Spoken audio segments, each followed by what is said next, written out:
you see something that someone else is doing and you think to yourself like, oh shit, like that's really working for them. Like they're super successful doing that.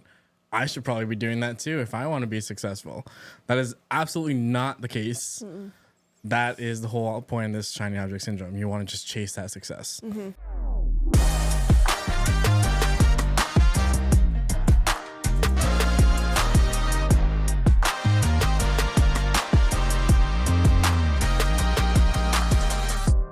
Welcome back to another episode of the Humble Hustle Podcast. We are your hosts, Nick and Kayla. Hello, hello. And today is another one of our short ones. We are going to just talk about something called the shiny object syndrome.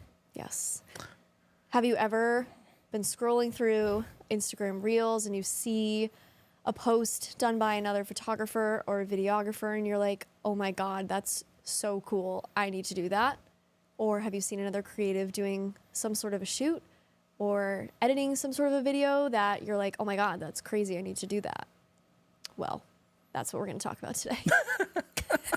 We totally didn't ChatGPT that intro. No, not at all. That's crazy talk. What do you mean? Using it as a tool, we folks. need the hook, man. AI is here, and it's here to stay. Might as well use it.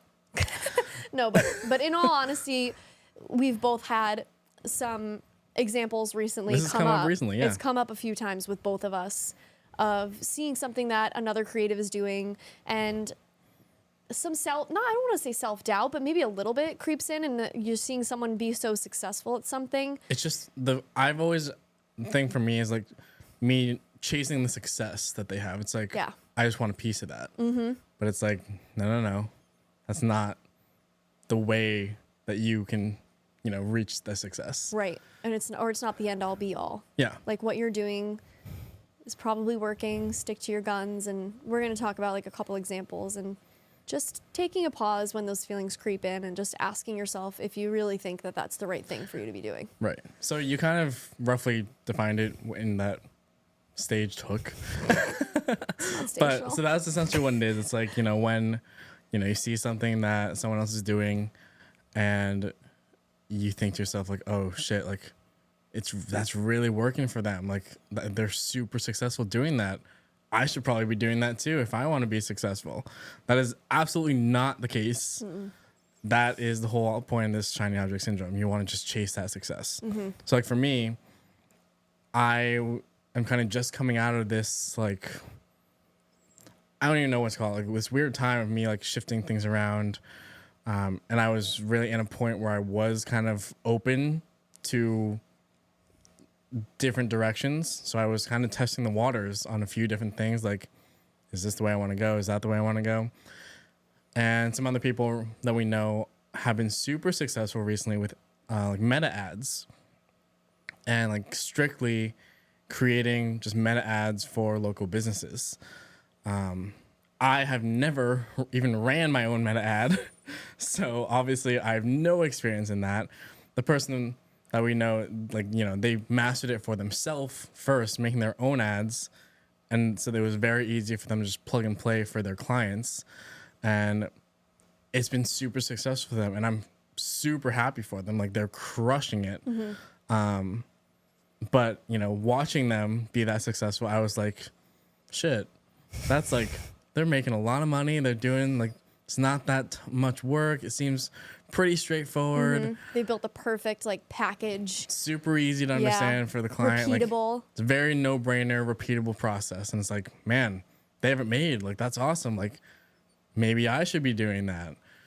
And once that creeps in, it's like you need to really evaluate what you're good at, what is realistic for you to accomplish, and just like if it's the right fit. Like, the reality is no. Like, I don't know how to do meta ads, nor do I want to take the time to learn. That's the key thing. Yeah. I genuinely don't want to learn. It's super complicated. Running ads on Facebook makes me want to die. Yeah. Like, I've experimented with it before. It's very complicated, all the back end stuff. They're also constantly changing the platform. Like, I give so much credit to those people who, like Dylan we've had on the podcast. He's really mastered that for his clients, but that's what he does. He's strictly posting for clients. So he knows the ins and outs, but it takes a lot of time to learn the details of it. And there's so much information out there that I feel like it's just so complicated. And it's a matter of, do you really want to spend the time? Like, your time is your most, I don't know. I feel like your time is your most valuable asset. Yeah. So do you really want to spend your valuable time to learn this new skill? And that's what you have to think about. Right. And I say no for me personally, because my time is better off spent focusing on what I am good at and what can more so like immediately benefit me. Mm-hmm. I'm not going to say like, spending time to learn something new is totally fine. You can do that. But it's like when it's this drastic of a thing, it's not worth it for me personally. Mm-hmm. So yeah, that was one example that came up recently, especially when I was in that kind of limbo of like deciding what direction to take my business. It was kind of a big decision at the time. That wasn't the only path too. Like there was other things aside from like the one person doing ads. There was some other people doing some other different types of stuff. All of them successful.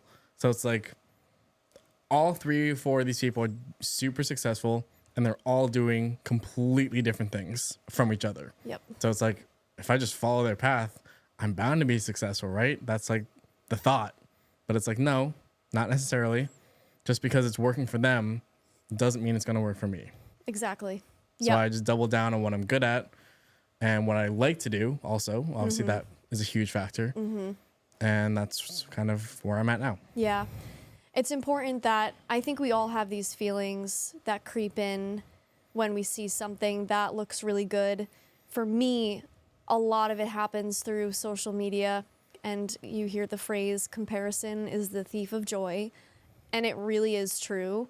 Mm-hmm. And there's one creator specifically who I follow, and I just thought of his name. His name's Harrison. Let me see if I can find his Instagram quick. But he does a lot of amazing videos. Oh yeah, his Instagram is literally just Harrison with 2 N's at the end. Harrison Green. He's a brand videographer. And he went viral a couple times for some videos that he's created. He's heavy into the fitness and athletics realm. Just scrolling through his Instagram feed, he's done stuff for Liquid Death, Prime. He's done stuff with Oregon University. He does stuff for car dealerships. He made an incredible, I think it was a spec ad for OnCloud. He's done stuff with Whoop.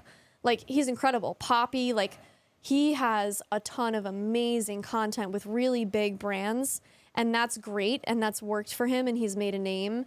And when I originally discovered him, I was kind of in my phase of loving doing fitness content. And I saw that and I was like, oh my gosh, how do I do that? And then you take a step back and you realize, I kind of realized that maybe that's not even the type of shoot that I'm interested in doing.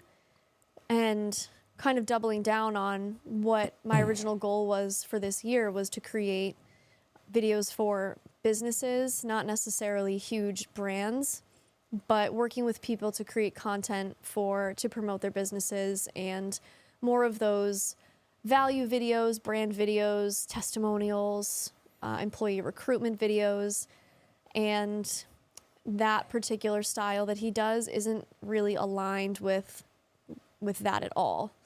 And it's a whole different kind of shoot. And thinking about it now, I'm kind of like, I don't even know if I would really enjoy that. And it takes a lot of time to shift your mindset and go in a completely different direction. So I think when those feelings creep in, it's important to just take a step back, pause and reflect, and say to yourself, is this really something that I think is achievable? Can I take the time to really learn how to do this? And am I really going to enjoy it? And if you think that those 2 things are achievable, then I don't think there's anything wrong with trying something new. But at least try to take the time to think about if this is really right for you. That's helped me. Yeah, no, for sure. I've never heard this person, but his stuff is so good. It's really good. Yeah, it's really, really good. And it's innovative. He does like a lot of different types of shots. He's really good with like animations too, I will say, like some really cool stuff. But again, like it's a completely different kind of shoot. He has probably a lot more money to work with. Yeah, no, like brand shoots are different than corporate shoots. Mm-hmm. Like I I know that. Yeah. And I think the easiest way to like try it out would be to do a spec ad and take a brand and just go out and shoot it. I know you've done a lot of spec ads. I mean, yeah, come to think of it, have you ever actually shot like a brand project in the same realm as like this style? No. No? I think the closest thing that I did was during COVID, I took a bunch of my friends out to the track because it was when like gyms had shut down and a bunch of other stuff. And one of my original favorite like fitness influencers, Steve Cook, had just dropped a line of Gymshark clothing. He had his own like Gymshark clothing line. And a couple of my friends like loved his stuff too. And we'd all bought from this new I recognize line. that name, yeah. And so we all were like decked out in his line of, you know, Gymshark clothing. And we did like a workout video together on the track. And obviously like this was years ago. So like looking back, I'm like, oh my God, it's not good at all. Cringe. It's so cringe. But I guess I did do it, but I didn't necessarily like tag him or the brand. Yeah. So that's the closest thing I would say I've done. No, yeah, I will say now from real experience, I did want to do like more athletic type of products. Like the health and wellness phrase is what I kept saying, but that was kind of just supposed to be a generic umbrella term for anything that can and will fall under that. So I just did a spec shoot that was pretty much the most like active shoot I've probably ever done. And it was hard. Like that shit is hard. No joke. It's shooting like, it's also completely the opposite of my traditional style. Like I am not a fast-paced editor.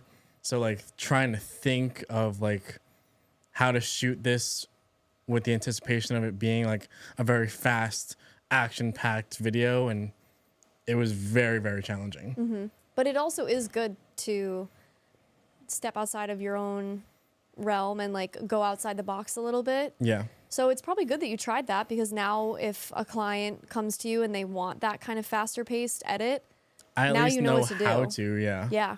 So we're not saying like don't ever try anything new. Exactly. Because yeah. I'm that's definitely not saying that. Yeah, definitely we don't want to like put that into the space, but just definitely be aware that the grass isn't always greener on the other side. Right. Is kind of the moral of the story. Mm-hmm. Happens to me all the time with people I follow, like that guy Harrison. And if you also fall victim to like social media stuff making you feel insecure, this happens with like people who are into the fitness realm. You follow fitness influencers. You think, oh my gosh, I wish I looked like that person. You can apply it to a ton of different aspects of your life. Just don't compare yourself, because everyone's journey is different. And if it's really that bad, then I would suggest either muting or unfollowing people just so you don't have those feelings. But also just like know that their journey is different, and it's okay that you're not at that level or doing that thing. Like there are different paths to success. Yeah, for sure. Yeah, I think that's pretty much the gist of it. Like, stay in your lane. If it's working for you, if it's something that you're passionate about, even if it's not working right now, that doesn't mean that what you're doing isn't going to work in the future. You do have to give it some effort. Give it a chance, yeah. Give it a chance. Yep. And it's not enough to just do it once, and if it flops, then you give up. You're gonna take a few L's, but you need to give it some time to really kick in and see if it works.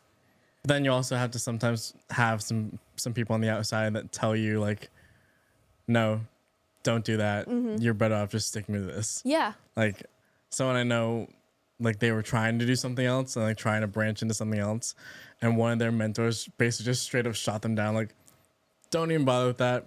You're really good at this. Just stick to this. Make this a repeatable thing. Mm-hmm. You'll be successful in that. And they're like, you know what? You're right. Yeah. That's a great point. Like, lean into your mentors, lean into other creatives, ask people's opinions. I'm always sending videos to, I send videos to you. I send videos to a couple other of my friends who are in the industry. I send stuff to people who are not in the industry. And I say, like, what do you think of this from an outsider's perspective? Like, does this resonate with you? I actually just asked my fiance about an intro for a video, a documentary video that I'm working on. And I was like, does this make sense to you? Does this resonate? Because it was something that was like kind of outside of the norms for a meditation video, like something different that you wanted an outsider's perspective because, you know, obviously we as creatives have our own like set of eyes. And I think we can all kind of appreciate the nuts and bolts of like what goes into making a video. Yeah. But getting an outsider's perspective on something, someone who's not necessarily the most creative or just not in the industry, really helps sometimes. Mm-hmm. Yeah. Yep. Cool. All right. Okay. That was a quick one. That was another micro episode, but Yeah. Just something that came up that we were like, we should talk about this because we're not the only ones. I hear it all the time. Yeah. Yeah. All right, cool. Hope you enjoyed. Yeah. Let us know if you have the shiny object syndrome and like what specifically kind of gets you interested. If there's any other industry topics you want us to cover, submit through our link. We have a link in our bio on Instagram. Submit your stories, your questions, anything. And we're on YouTube and Spotify. So wherever you're watching or listening to this right now, can you rate us 5 stars and subscribe on YouTube?